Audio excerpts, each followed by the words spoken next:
Finish the outer hub surface. We don't do this, or this, or this, or this, or that. We don't need to finish any of that. So just the hub surface here, the hub surface there.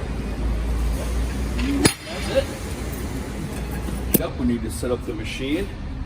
I need to make sure the shaft is clean and there's no dirt on any of this right here. I have a cutting head. I can just loosen that up and I can move this out of my way.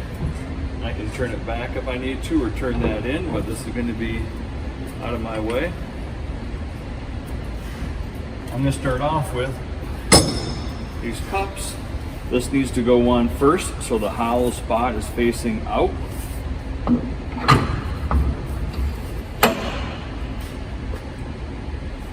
Need to put a spring on it. This is going to be the next piece, and the spring goes on. And then I need to set up a cone, and I already have it here.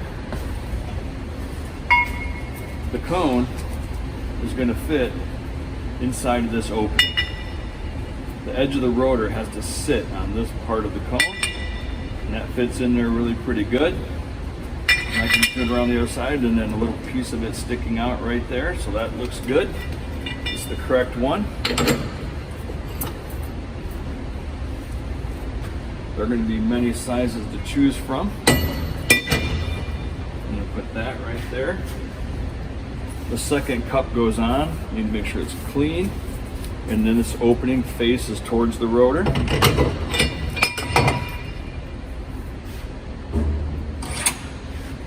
I'm going to put on a couple spacers.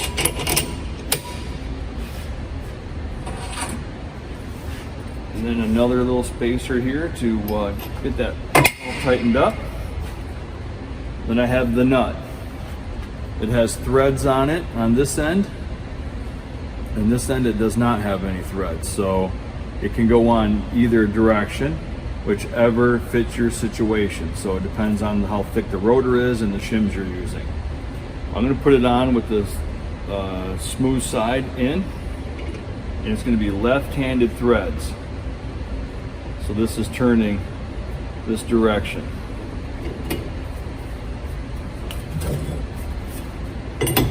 Once I get that on there, I want to use the wrench here. It has two different sizes. I want to use the wrench, just put it forward, and then that's it.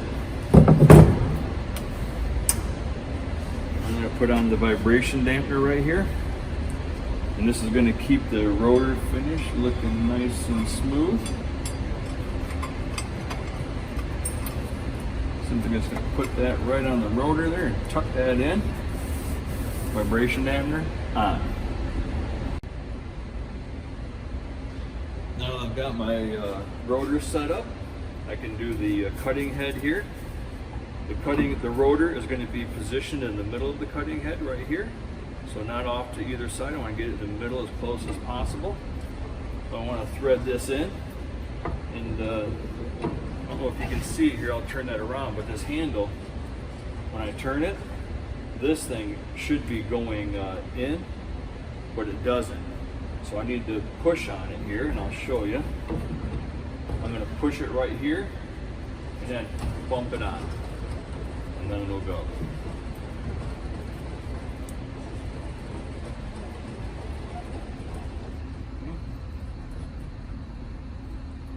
I want the cutting head positioned in the center, so the rotor is in the center of the cutting head here. I can tap that off, and I also want the bits to be centered on the rotor. So this is all the way in and that's all the way out. I want the cutting bit to be right there in the middle for now. So I'm going to tighten that up.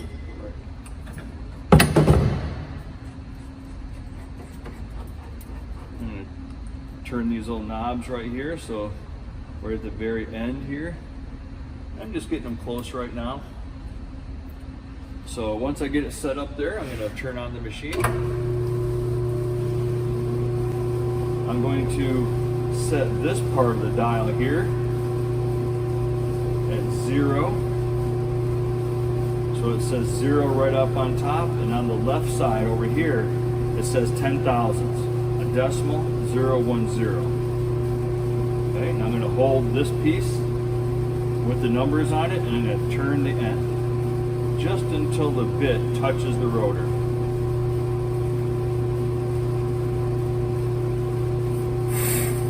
So my number is still 0 and 10 thousandths, and I've just turned that. It's just touching. I'm going to do the same thing to the other side.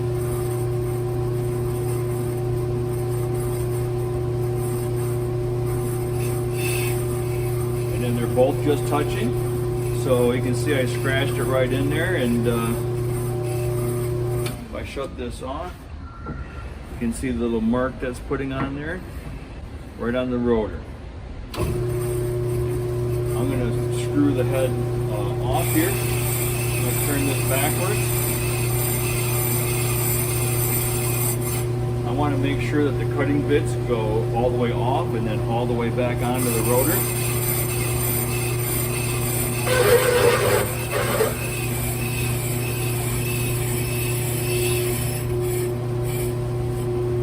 And once I get the cutting bits in, that's already loose right there, I'm going to turn this outer knob and let the numbers rotate 1.5 lines.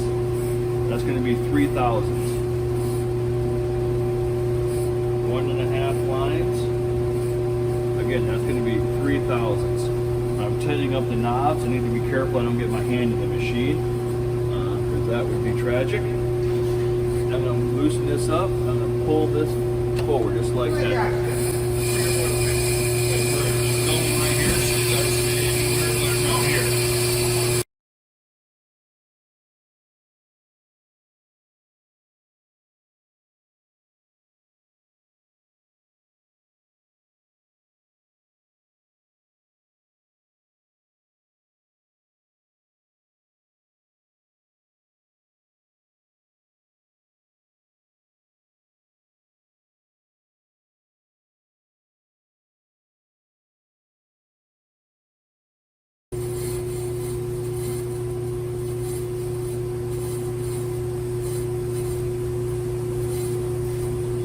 Bits have come all the way off the machine now, so I'm going to put it in neutral right here and stop the machine. And I'm going to look at this finish. Okay. If the rotor is cut all the way across, which it has right there, that looks really good. On my fast cut, now I can do a slow cut. If there's still rust in here, still parts of it that aren't clean like this, then I will need to do as many fast cuts as it takes to get that off the finish. But let's do a slow cut. Turn the machine back on. I do not want to touch these knobs right here. I don't want to have these changed. So I'm going to turn this back in.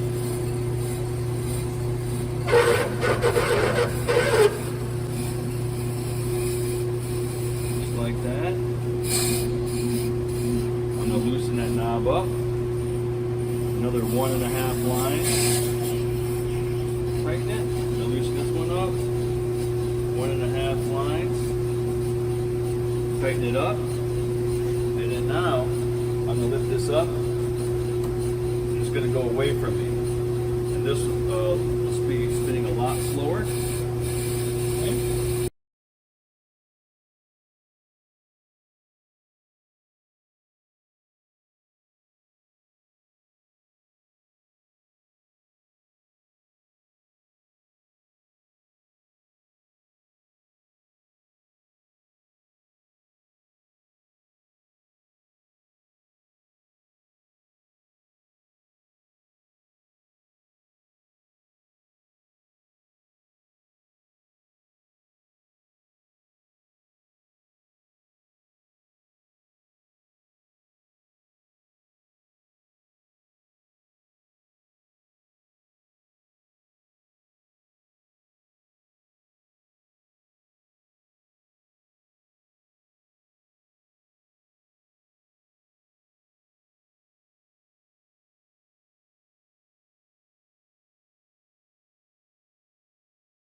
I would do it with a DA like that, and the trigger on there. Doesn't have to be super fast.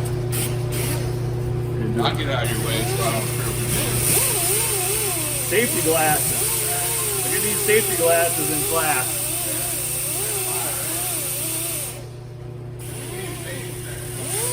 Yeah.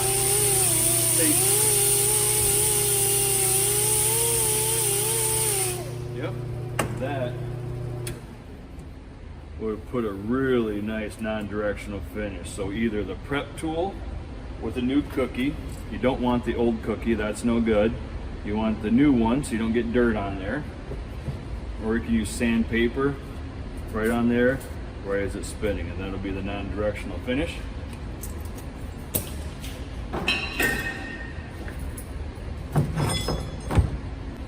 You can take this off by spinning it that direction. So I'm going to push it down and go back. So I'm going to go like this. I'm going to go towards me and very quickly back. All right.